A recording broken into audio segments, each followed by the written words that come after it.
So this is it came about out of just one of those moments when one finds oneself despairing at some incredibly trivial event, and it is a kind of expression of how foolish we are as humans to put such weight into minor things and find such frustrations in life when the whole story of life, both before and around us, is much greater, and we don't need to be involved in petty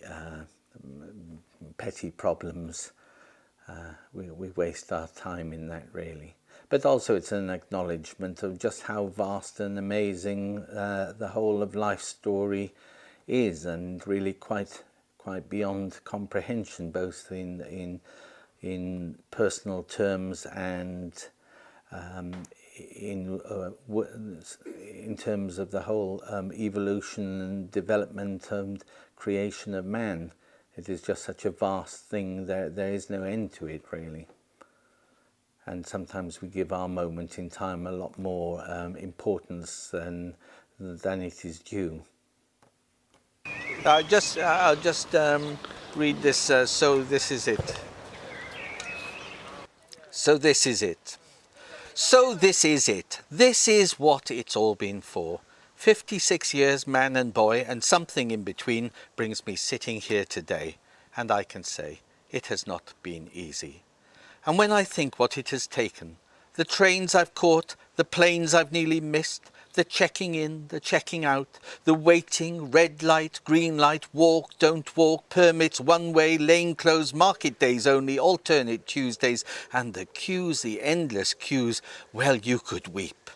And I have wept, but that was not enough. There was the shopping, back and forth, 2 for 1, special offer, half price, cashback, supermarkets, hypermarkets, farmers markets, and then again the queues, the endless queues. Then there was the education, so much education, the Latin, the declining, the conjugating, the worrying over commas, the DNA. I cannot forget the DNA, the field trips, the glaciers, weather, and forever watching clouds in the hope of an occluded front.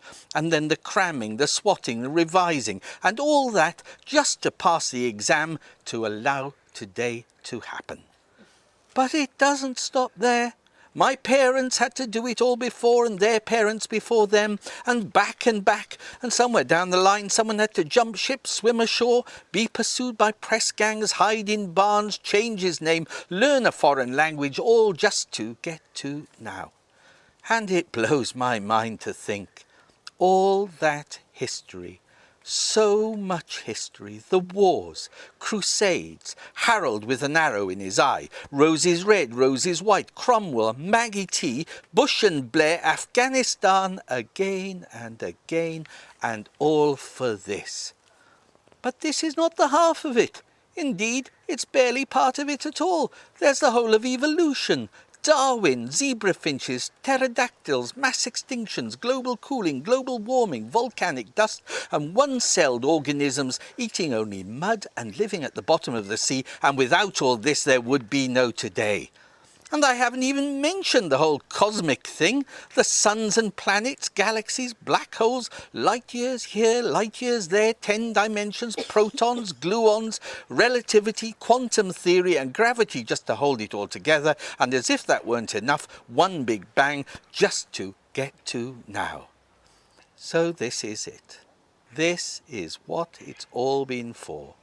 And as I sit here now and I look down at my sausages and bacon, my fried egg, and notice that the yolk has broke, I have to ask, was it worth it? Thank you. Well, is that a question? Was it worth it? I would Was say it? so. Was it all the think now, was it really worth it? All that? Yeah, but what just for this? alternative? What was the alternative? Oh, that's a good point. Yeah.